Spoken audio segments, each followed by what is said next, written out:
and welcome to the Life of an Entrepreneur. I'm Jan McCarthy with Entrepreneurial Voice, and we're here to talk about the life of an entrepreneur. And we're here every Tuesday at 11 a.m. Pacific Standard Time, and this is Real Radio on the internet. You can find us at www.skidrowstudios.com, and you can also call in and talk to us.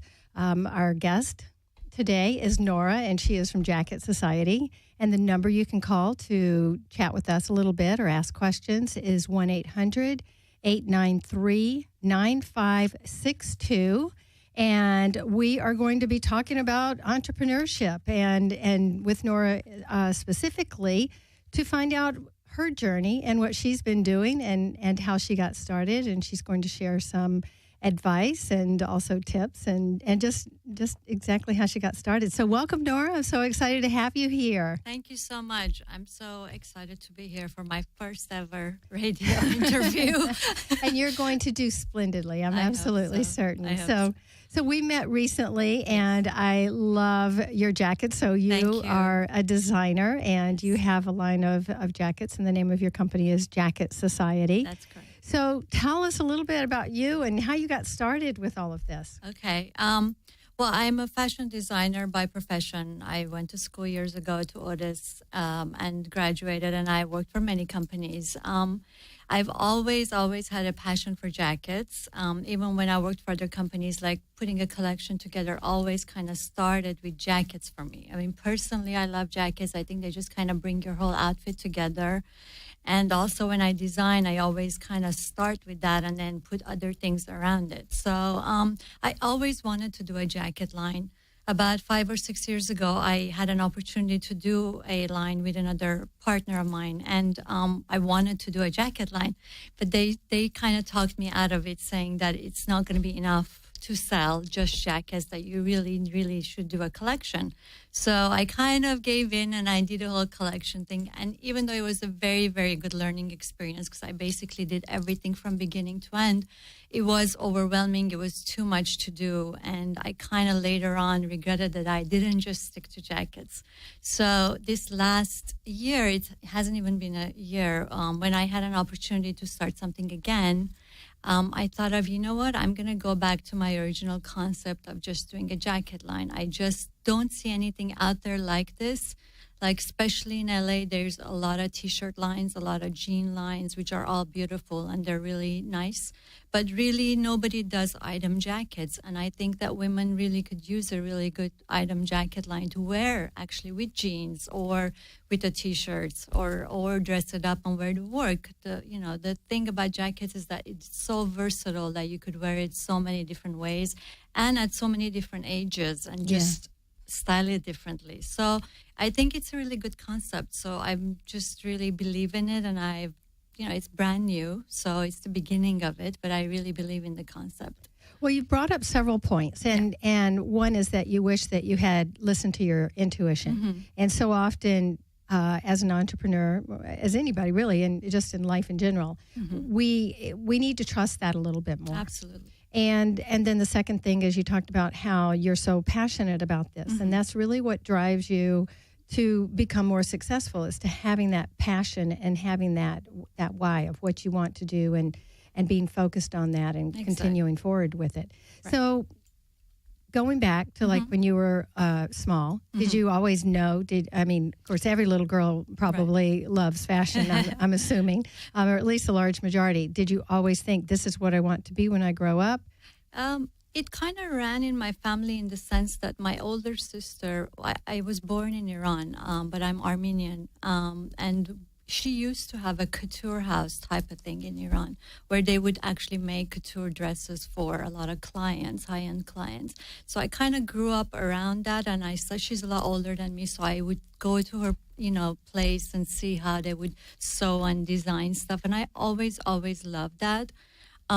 When I came here and I went through college for the first year or two, I wasn't sure because everybody discouraged me into going into fashion. When did you come here? I came here, I was really young. I was only 13, so I actually went to high school here first. It was before the revolution happened in Iran. So, I was just coming here to go to school and possibly go back.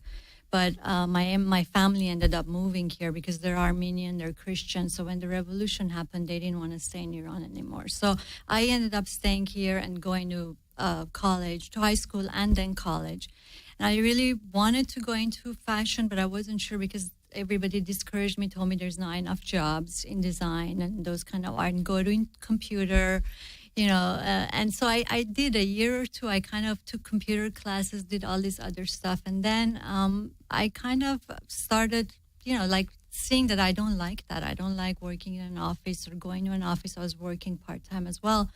And I took a chance. I was dating somebody, my ex-husband, and he really encouraged me to actually go in to try it. If you really love it, like you said, if it's your passion, you will find jobs and you will succeed. And so I looked into schools, and I really wanted to go to a very good school. And Otis College of Art and Design, back then used to be Otis Parsons. It was part of Parsons of New York. Mm-hmm. And it was a good 4-year program that really taught you everything and you would also get a bachelor's degree. So I really wanted to do it the right way. So I went through 4 years of art school, extensive fashion classes and stuff, and I loved it. As soon as I started doing it, I knew this is really what I wanted. Made your heart sing. Yes. I mean, it's really amazing to kind of that click that happens when you're kind of like, you know what, this is really what I love.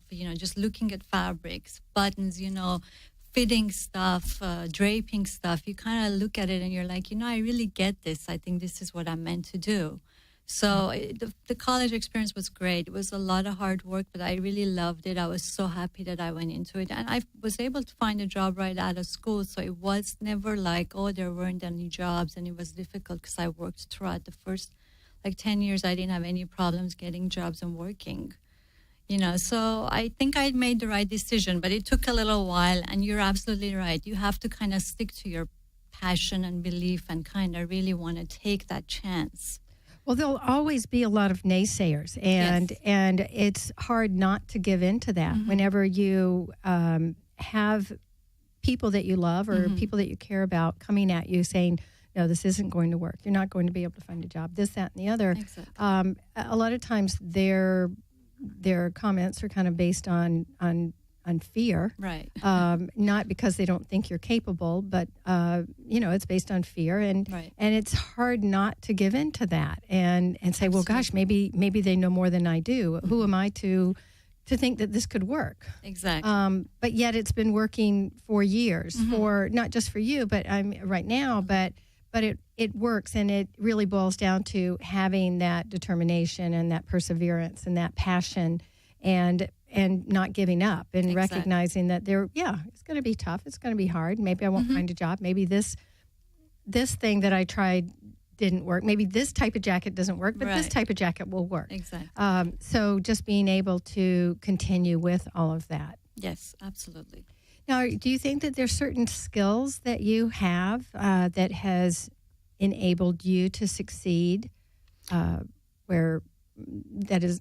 Well, you kind of mentioned the fact that you really do have to have a lot of perseverance and patience, and you have to really love it enough not to give it up, because it's like many other fields. Fashion is a very difficult competitive field, and it's a very you could be really doing really well one day and the next collection could be really bad and they could fire you in a company. So basically, you have to feel very secure within yourself that, you know what, I am good at this, I can do this. If it's not going to be this, it's going to be something else. And be able to not take it so personally and just believe in yourself and keep going. And that is tough. It's easier said than done. I mean, even for me, there's been times where I've taken a year or two off, or I've tried to do something else just to take a break from it. But I've always believed, like, I am a designer, I really want to do this, and this is what I do best. So I think just having that belief in you and trying to be able to keep that within you is really important. The other skill sets, I mean, as far as all the technical stuff, those are things you can learn. It's the hard part is really the emotional part, to be able to be strong enough to believe in yourself and keep going no matter what, obstacles come in front of you, because no matter what, you're going to have that anywhere. So right. Yeah. No, I think those are great points that you made. Now in school, did they teach you someone once told me, because I used to do interior design, they said in school you either have it or you don't. Mm-hmm. But they'll teach you all the other things. Mm-hmm. They teach you how to go and find a manufacturer, how to get your labels, how to do patterns, or how to find a pattern maker. Right. Did you know all of that coming out, or was it not like, really? No, learn by fire? Yes, I think with Otis, they are very they believe in the creative end of it really very much, and they really push you in that end, which I think is great. The design part, how to put a collection together, what works, what doesn't work proportion wise, fabrics, how are fabrics made, draping, making patterns, sewing. Yes, all those technical things you learn really well at Otis, especially that you get 3 full years of specifically fashion design there. 1 year is just general art. But as far as the business end of it, or even how to go about, the last year they teach you how to do a resume and how to look for, go for interviews and stuff a little bit. But overall, I think the part that's lacking is really the sales and the business end of it, because that's such a big part of it, that you really get out and you go and you work as a designer, and then you try to learn some of the other things at the job, because those are things that you do not learn at school. So if you really want to, you almost have to take a business degree at the same time. I think it's a very good idea. Like, I wish, looking back now, that maybe I had taken, gotten an MBA or some kind of a marketing or sales degree meanwhile or afterwards, because I think that is going to be really helpful, because the creative part isn't enough, especially eventually if you want to do your own thing, because it takes so much more than just designing to do a line.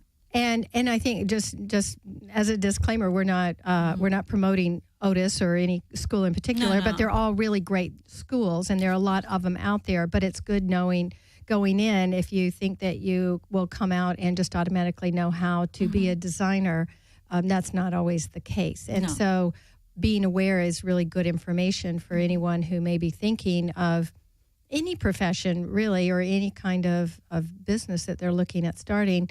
Are they going to get all of the things that they need from that training? And I'm all for you going and getting the training. Right.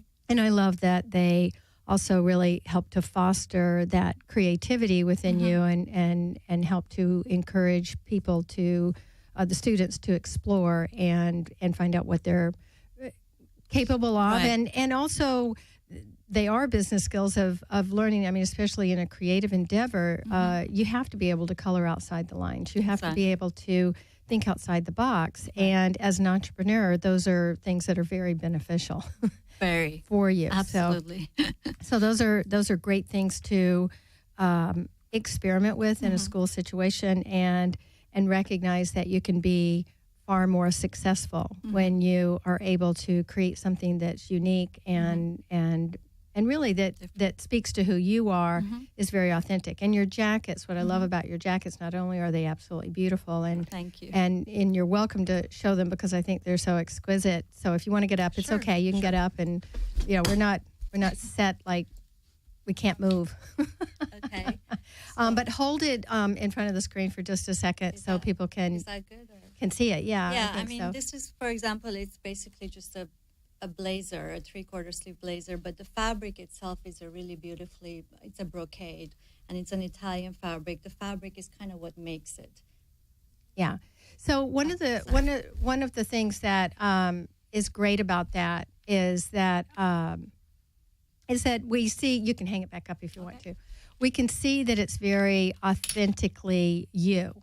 And that's important too, as an entrepreneur, to be authentic about what it is that you're doing. And if you were making socks, or maybe you love socks, but if you were making something else that really didn't speak to you, your passion's not going to be in it. So whenever you are out there selling your jackets and showing your jackets, you wear them, you love them, you know exactly how they should hang and how they will flatter a woman's figure, and all of the different things that it's a lifestyle that they can wear with the jackets.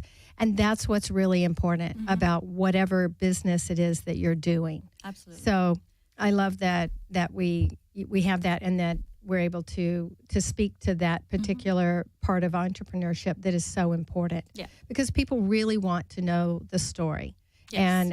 And how did you come about doing this? Yeah, whenever they're buying the jacket, they love knowing that this is designed with love and care and attention to detail and very specific things, and it's not just a matter of, oh, let me just produce a Of course. ton of jackets and then sell them. That's a very interesting point because that's where my blog basically comes in, because I kind of feel like the connection between the two is what really makes the Jacket Society work in both ends, because that's exactly what I do on my blog. I do stories about the jackets that I design and where they come from, from my mind or from whatever I got inspired by, wherever we go and shoot.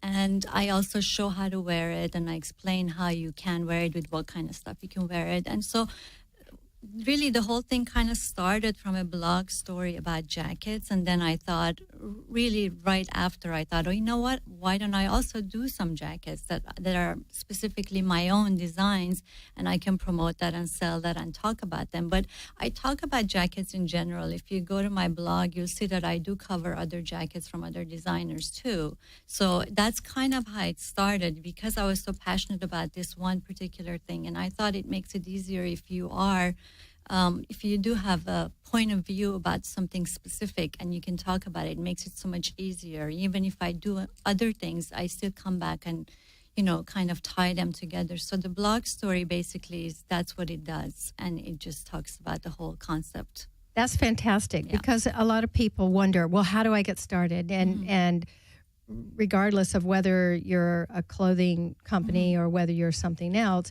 do you start online? Do you start trying to get into stores right away?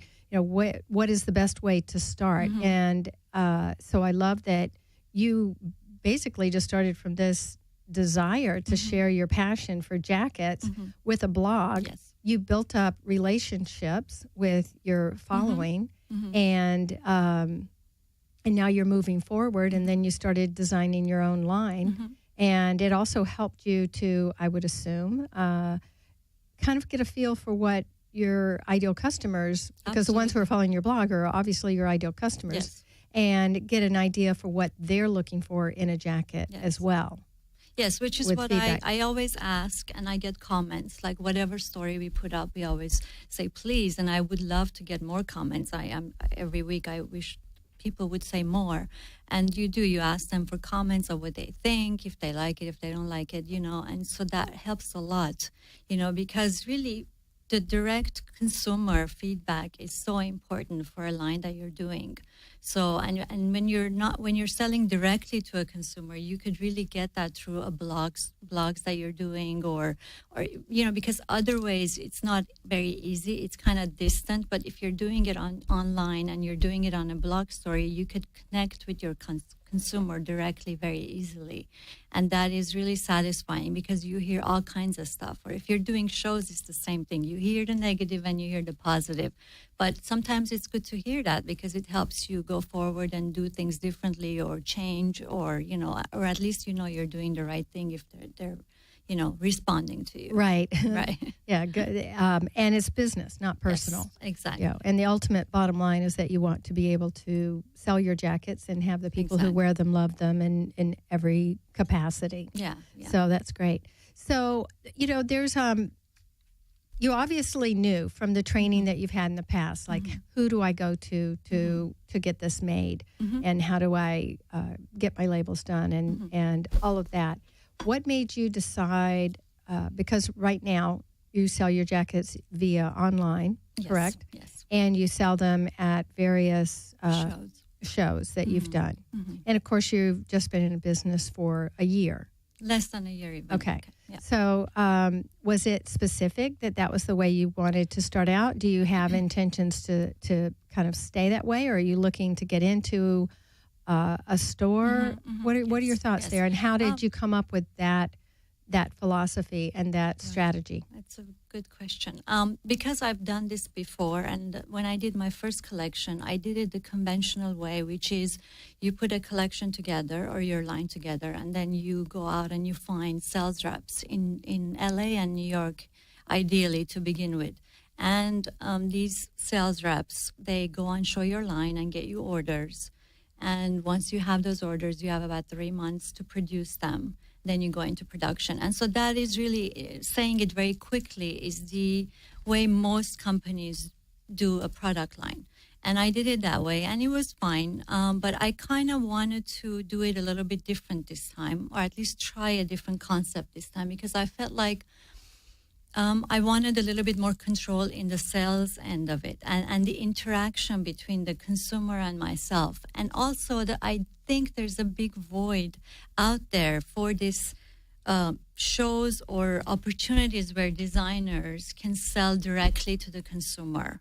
There aren't many, and it's amazing because now that I've actually started doing it, I see that there really is very limited amount of shows or opportunities where you could do that.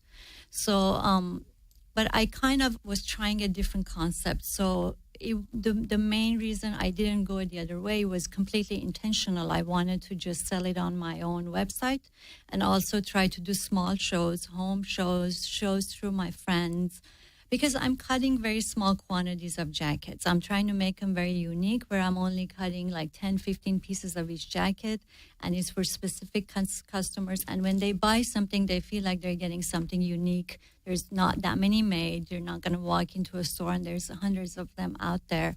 And I kind of can create this relationship with that my customers, where I can develop these jackets and they'll come back and get them, every few months, and it'll be a relationship. And it doesn't have to be a huge business, but it's a very small but satisfying and creative kind of business where you get interaction with your customer. You hear what they want, and you could do it. You could turn it around very quickly and sell it to them without having to wait through the whole going through markets and sales and production of big production for stores, which has huge headaches, and you really don't have control of the quality, and you also have to think about, well, am I American made, or do I have to produce this overseas because my costs are so high, and the buyers are saying, the stores, they're going, you've got to get these costs down. Exactly.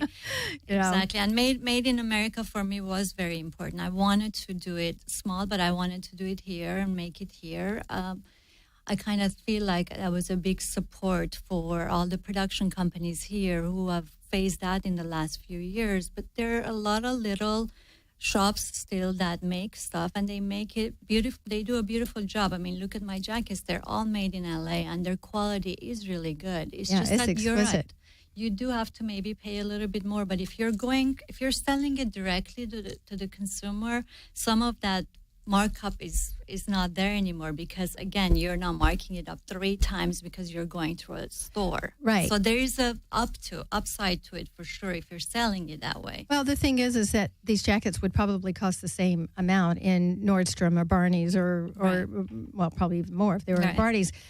But the bottom line to you is still probably the same. Right. Exactly. Because to me, it's the same, but for them, for the consumer, it's going to be more expensive. Because you've been able to cut out all the middlemen. Right, so. Exactly. Which is really, I think if you think about it, I'm not saying that's something that's going to happen, because we all need stores, and that's definitely a viable end also. But I think that there are other areas where we could look into where the consumer can buy directly, which I think online is that. And there are a lot of stores like Zara, for example, H&M, all these big stores. They're huge stores, but they are going directly to the consumer. Mm-hmm. That's where their prices are what they are, and because there is no middleman. The store is direct from store to the consumer. But mine, I don't have a store, but my online shop is my store, so I'm doing basically the same concept. I'm selling it directly to a consumer. Right. So I think it's a very strong concept. It's just that there's, like I said, there's not enough shows. There's a ton of shows that you could do as a wholesaler to sell to buyers, but for someone like me, we did Unique LA, which was a great show for us. But unfortunately, there's not many shows like Unique LA out there where we could have that exposure, that I can just bring my jackets and it'll be open to public, and women can come and just shop directly from me and talk to me, and I can show them how to wear it, how to style it. and create a relationship that way. Right. So that's kind of the downside of what I'm looking at, because I'm trying to find those kind of shows, and there are not many of them yet. But I think that is an area that will grow more. Well, that is changing, and I actually know a few that I'll share with you too. Good.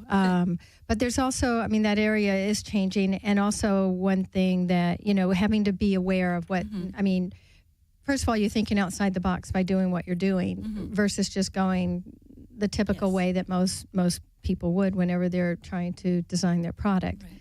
And then the second trend or another trend that I see happening. So not only shows like Unique LA, but another trend is stores that actually feature and focus on a few exquisite designers. Right.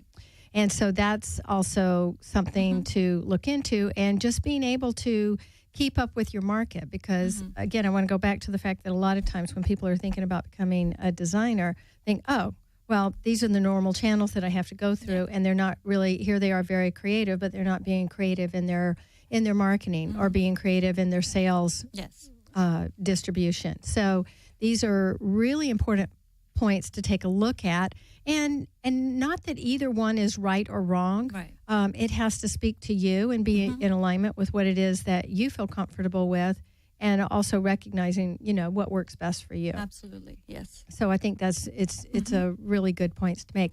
I do want to add, if anyone's listening and you'd like to call in, we'd love to hear from you. If you have questions for myself or Nora, the number's 1-800-893-9562. And you can ask us questions. Yes, we won't bite. So let's talk a little bit about your marketing, the fact that you chose to go online. Did you know how to build your own website? Was that was that a headache? I mean, how did you get going with that? Well, my husband knows a little bit about that. I mean, he is in sales and marketing, so he does know a lot about websites. When it comes to the technical part of really putting a website together, though, we did hire someone to help us do that.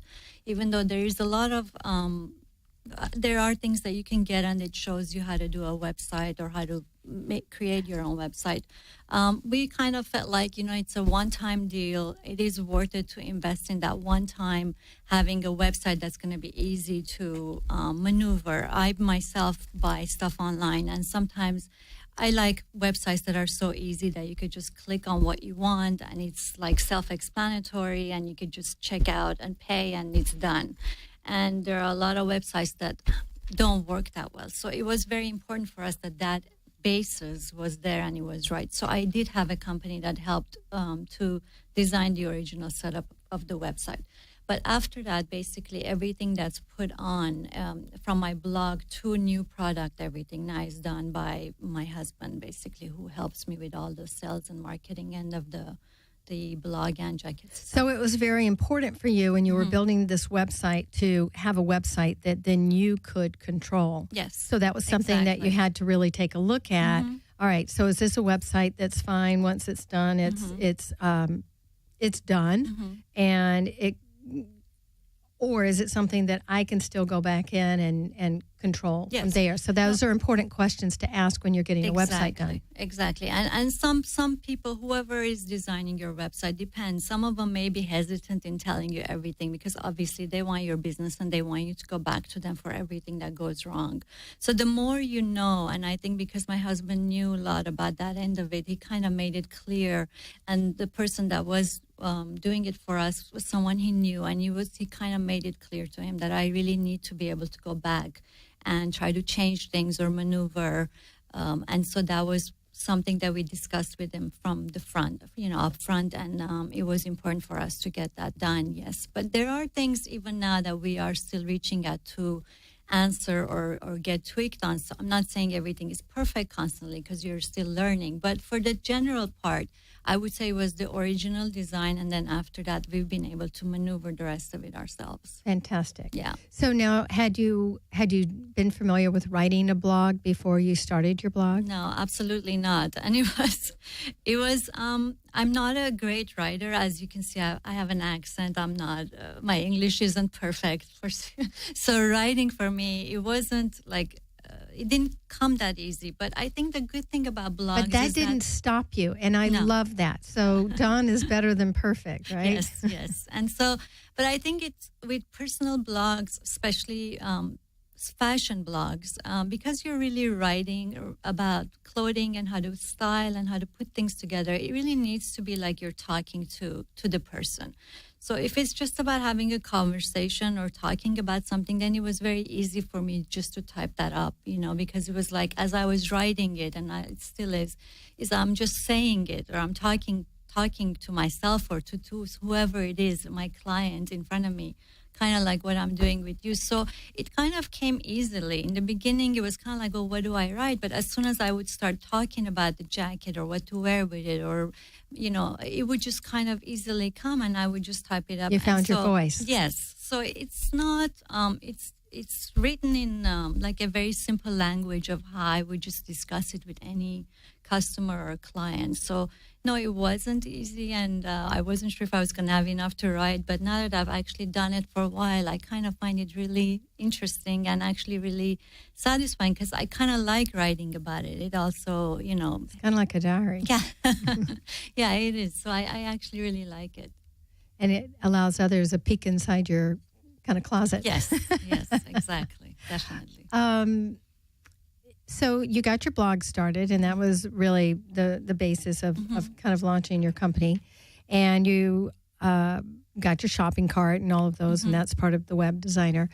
How did you decide what your social media strategy was? And I know I looked at your blog or at your website and looked at your blog quickly, but I didn't notice what other what other things you have. Do you have Twitter? Do you have Pinterest? Yeah, we do. We have Facebook, we have Twitter, we have Instagram, and we have Pinterest, basically, and the blog. So when we started the blog, the Facebook, Instagram, Twitter were pretty much very quickly done at the same time. I mean, it was just right after everything that I started on the blog. I would soon after, like write about it, or on Facebook saying, check out my new blog story. And Facebook was very good. All of a sudden, we did get a lot of followers on Facebook right off the bat. And what do you think contributed to that? Well, I have a lot of friends, so it was quickly in the beginning, it was a lot of word of mouth and friends who liked it, and that shows up and other people start liking it. And also we did do some advertising on Facebook, where you promote or you boost your page, and so it shows up on sidebars or on people who've liked it. Or so I think that we did some boosting in the beginning for sure, and that really did help get a lot of followers or more exposure. With Instagram and Twitter, it's the same. It's been a little bit slower, but it's definitely growing little by little. It's just a matter of how much you really put. The more content you put out, the more visibility you're going to have, and so the more followers you get. So I try to put something up every day, at least on Facebook, Instagram, and Pinterest a lot. Not, because on Pinterest is a little bit different. It's a lot about different pictures that you get inspired by, and it doesn't have to be your own product necessarily. So I do put a lot of stuff, and it's very visual. So I think visual things like Instagram and Pinterest are very good for fashion because it is very visible. I mean, it's like people, if they like a picture, then they're attracted to it. So I try to put more things up on Pinterest and Instagram that are quicker in that way, rather than stories, which might be more about Facebook or on the blog.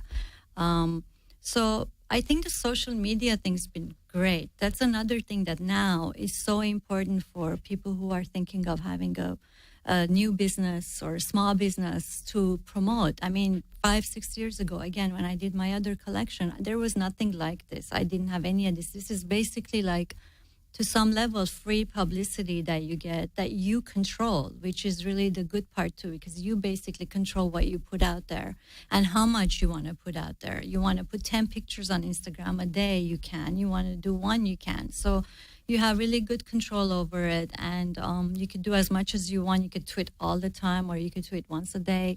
So it's a good way of controlling it and getting your word, your name out there. It's been really great. I mean, I have to say social media right now is really, really important for a small business to launch, for sure. And especially when it's a business that has something that you can show an image with. Exactly. It really, and being able to, all those different touch points for the customer, having them be able to see it and hear it and read about it and all of those different things is great. It's been really, really good. I mean, YouTube is another thing that I've heard a lot of people mention, but I haven't really gotten into that. But people have told me that YouTube is also a very good way to go. It is. Because you could actually do videos and show your product on the video and how to wear it or what to do with it. So those are things that I'm looking at maybe down the line, but right now we're not doing that. It is. In fact, all of the things that you've mentioned are really good. And so I think, but sometimes they can get really overwhelming. Yeah. And so you have to be very strategic and smart about, otherwise you could find you spending all of your time doing social media and none of your time doing all, you're sourcing your fabrics or designing your jackets or any of that. So there's a real fine balance. Yes. So how do you find that balance? I think that it's really being really super organized. I know that may sound really boring, but it really is. Like, you kind of almost have to have a schedule. For me, like, I would start the morning, and for me, first thing in the morning, it's all about social media. Whatever I'm going to put up for the day, whatever it is on Instagram, Twitter, everything happens in the first couple of hours of the day when I'm still like having my coffee or getting the day together. So first thing in the morning, that's all out of the way. And then the rest of the day, I, commit to, let's say 2 days a week. I would say I really go and look at stores or work on designing or getting design inspiration. And the other days, it could be more, working on the blog or coming up with stories or locations for the blog. So you have to kind of have a schedule that works for you and stick to it. And I think especially with social media, you definitely have to have a set time in a day where you kind of say, okay, this is when I'm really going to concentrate on this. And because you can go down that rabbit hole. Yeah, exactly. And you can spend hours and hours there. And then it's not just that. It's also the blog part takes a lot of work too, because I'm also on Blog Lovin', and I follow other bloggers, and there's definitely a community that happens in the blog world that you want to keep going to. So you need to go and look at their sites and comment on their sites, because they do that for you. So it's ongoing. Like you said, you could literally be on the computer the whole day if you want and just be on the social media side, but you have to kind of draw the line and say, well, okay, if this is what I'm going to do first thing in the morning, I got to get away from it and do something else. Or in the afternoon, I'm only going to do design or production or whatever it is that you're working on project-wise. And of course, as you grow, it gets more difficult because your projects also become more and more. So you have to find a way to handle it all. But I think I write a lot of notes, and every night I write what I need to do the next day. And I kind of try to really keep it simple and go by those notes and stick to that schedule of what needs to be done on that particular day, and stick to a schedule. And some of that comes from just years of working and the having to prepare for shows that were coming up and all of that. Right. I mean, it just you kind of get used to why, you have to. And it's a 7-day-a-week job. I mean, basically what I'm doing now, I work Saturdays, I work Sundays. There is no check, what do you call it? Like check in and check out. It's basically I work from home. And so it's constant. Like I could be working at night, but then during the day I may take an hour or 2 hours off and go to my son's, basketball game. So the good part is that you could be flexible in that way. But the bad part come is for an interview. Or come for an interview. But the bad part is that you're constantly on. So the social media thing sometimes you could even go on it at night and work on it. So it just depends. I think the bottom line is whatever works for you. Just you have to really have a schedule and try to stick to it and be organized. Because if you just do one thing and stick to that, and then you'll be like, oh, wow, I forgot, and then I missed the deadline. Because fashion business is all about deadlines too when it comes to actual product. The deadline thing is so important. Like all the shows, you have to be on top of what seasons and the shows and the deliveries and all that. So it is a really tough thing, but it's doable. You just have to be very organized. Yeah, no, that is great advice. And you also, intentional or not, so many say that in order to be most efficient is to batch different things together. And that's exactly what you were describing is batching in terms of doing, okay, I'm going to do all of the social media within the first 2 hours of the morning. And it works well because I've got my cup of coffee. And then I'm going to do this. So very, very great advice to share. And I think that really helps people to know about that. Now, I actually get emails from Blog Loving, but I don't really know what that is. When you said you're on Blog Loving, does that mean you're one of the contributors? No, Blog Loving is a site that you could basically just sign up for, and you have to have a blog. Basically, anyone who has a blog can be part of Blog Loving. You don't pay for it or anything. It's free. What it is that every time that you write a blog story, it comes up on their site. Oh, I see. Okay. Yeah. All right. So you could get exposure, basically. But I think most people that, even though it's not strictly for people who are blogging only, but I think a lot of bloggers are who go on Blog Loving rather than the general public. Like, for example, I have a lot of followers on my own blog, but I think that's just the general public. It's my clients, people who are interested in the Jacket Society line. On Blog Loving, I think a lot of it is what I call my blog peers, I almost want to say. A lot of them have their own blogs, and they just look at other blogs, and you kind of see what other bloggers are doing. But there's all kinds of categories. It's not just fashion. And so if you sign up, you can go and, for example, put in the search engine, you're looking for bloggers that do, interior design more or those kind of things. And a bunch of people will come up. So it was something that I wanted to join because I wanted to see what other bloggers were doing and maybe possibly learn from them. And because I am new to it and I really don't know that much about it. And it's great because you can really find friends through that too, people who blog, and you contact them. Some people I know, they meet regularly. And I've actually reached out to a few bloggers and I've asked advice from them. Some of them have been sweet and they've written back, and some don't, but some do. And that's really great because you can really learn from people who've done it for a while and they know what they're doing and they're willing to share their experience. So I think it's a really good little site, especially if you're blogging about any kind of a topic. Yeah. Well, it sounds like, too, especially for a fashion designer like you, there's so many blogs that are from stylists that it really helps them to find out about you as well. Right. So that's a great venue to pursue and check out. So you work out of your home, and you've got a family. How do you motivate yourself? How do you? I mean, you don't have someone saying, "All right, you're fired because you didn't show up on time."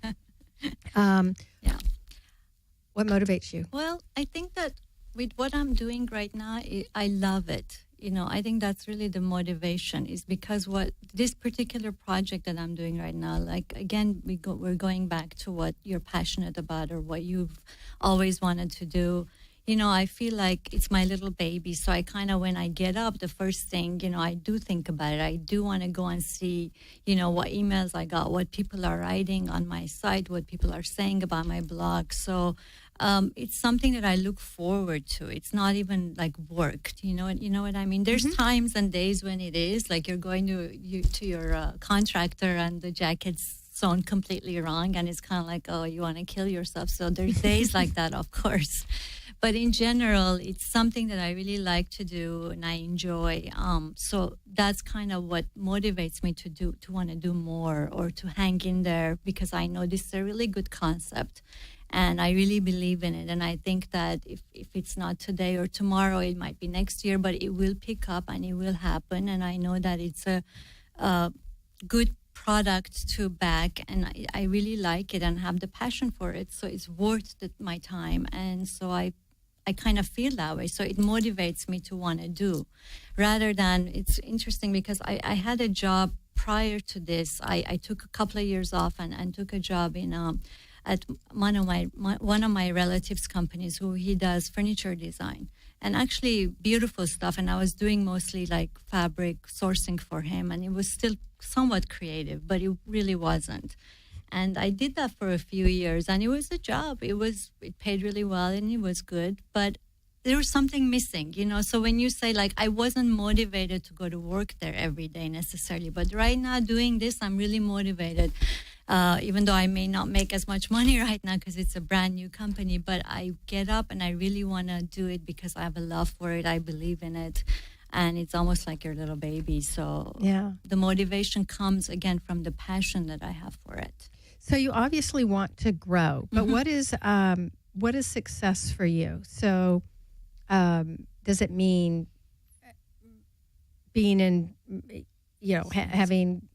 selling 500 jackets a month? I mean, being in stores. I mean, where do you want to take this? And did you put together a plan beforehand saying, this is what I want to achieve? Well, and that doesn't mean you might not move the finish line or change those goals, but what would success be? Well, yeah, of course. I mean, I think anybody who does any kind of a product line wants their stuff to be all over everywhere, and then you want everyone to wear it, and you want it to be, sell it to everywhere. And so, of course, I want Jacket Society to grow and be possibly in a lot of stores. But I want to do it in a really kind of like a slow way and do it the right way. And if that means doing it this way, not for me to really learn who my customer is and which direction is the best way to go, then that's why I'm trying to do it this way. And also it's the concept of it just being different and doing something differently.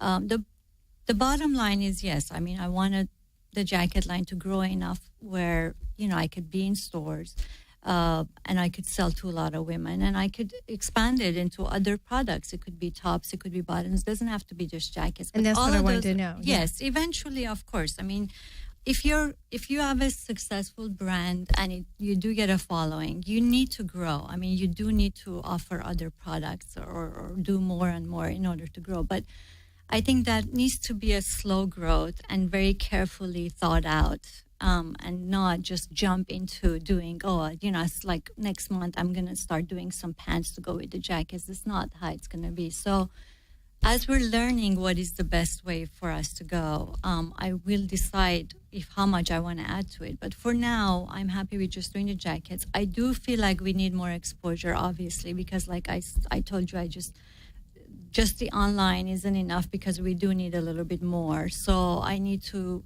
find and other shows. You're fighting a lot of other people out there to get exposure for your product. Exactly, because there's so much. So those things are things that I'm trying to learn and find ways to deal with. But eventually, if I could find shows where I could do those shows and online and just even a few clients, honestly, I'll be really happy with that.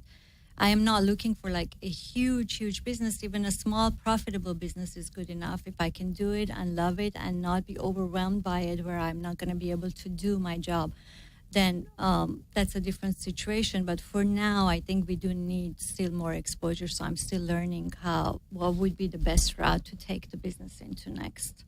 Okay. Yeah. No, that makes total sense.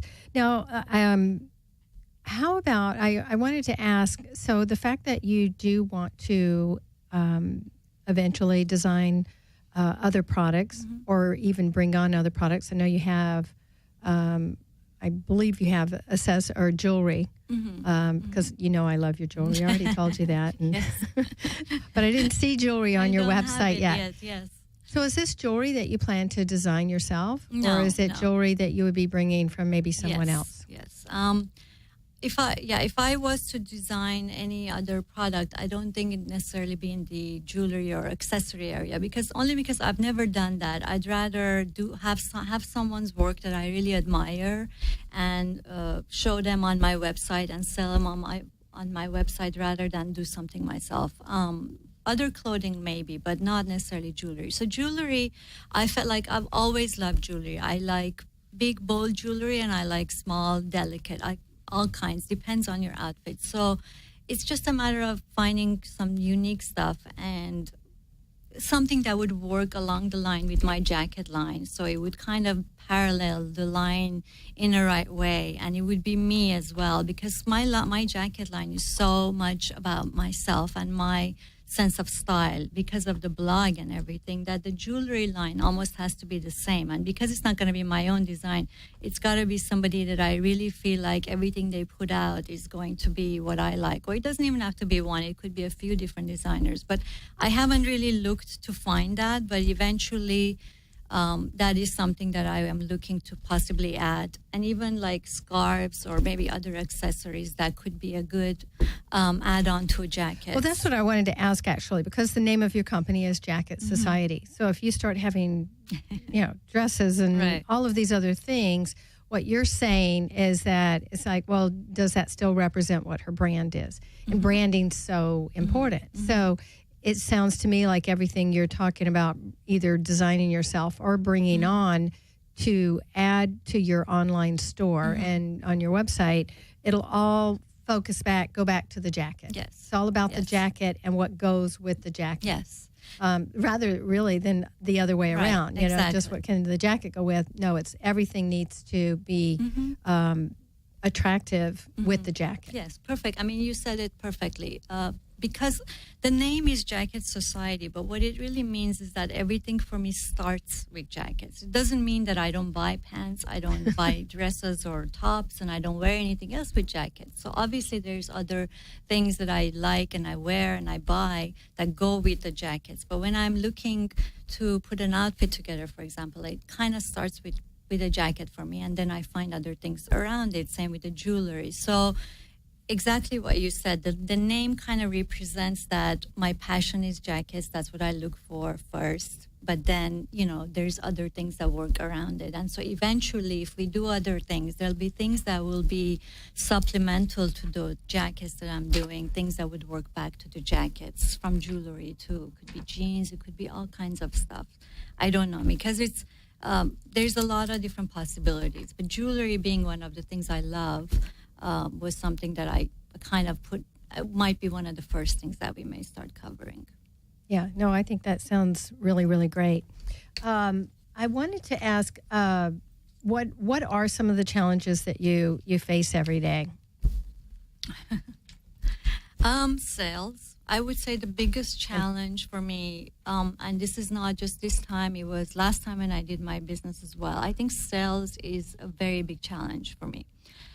Because I think that for any business, fashion business, it's really a 50-50 deal. If you can have the best product in the world, that's most amazing thing that nobody has ever seen. But if you don't have the right sales and marketing to really show it and to sell it, it will not go anywhere. So you could be very creative and have the concept, but you still need ways of being able to sell it. We are doing that. What we're doing is, I think we have the concept and the product, and we are doing the marketing part of it as well, because the marketing is a lot easier now. Again, going back to all the social media stuff, that you could do a lot of that. And I have my husband who helps me with that too, because he's good with marketing. But at the end of the day, you still need to sell your jackets. And so I'm still limited in that end of, how do I get it to the consumer? How do I sell it where it grows? And sometimes it just takes time. Websites take a long time to get going. Build. But meanwhile, you still need venues to sell it. So it's always been the difficult end for me, because all the other end, from the design part to even production, I can do, because I've done it all before. I know how to get contractors, pattern maker, everything. So the design and the production part, I can totally take over. The sales and marketing are difficult, especially the sales. The marketing, like I said, because we have so much say in it, we can control it somewhat. But I'm still trying to find and learn the ways of what is the best route, or what's the best. So whether it's like you mentioned, home sales, or doing home shows, or doing the shows, the different fair, or do I really need to hire someone to go and sell for me? That's also a possibility. But it's just, what is the best way to really get the jackets out there? And so we're still learning that part, and that is really the biggest challenge for me. When you ask me that, I know right off the bat that is the biggest challenge. We don't have a whole lot of time left, but do you have a piece of advice that you would give to an entrepreneur? Well, I mean, my biggest advice would be just to really believe in your concept and have a concept. I mean, I think for any designer, especially, not just to go out there and do something new is not the point. You really need to have a plan. You have to have a concept. And the more focused it is, the better. and then just believe in it and persevere. Try to hang in there. Try to not say no for not take no for an answer, and just keep going and going, and it will work. If you really believe in it, it will work eventually. Sounds great. Thank you so much for being a part of our show today. Thank you for Nora, having the me. Jacket Society. Check her out, and look forward to trying on those jackets. Thank you so much, Jen. I got the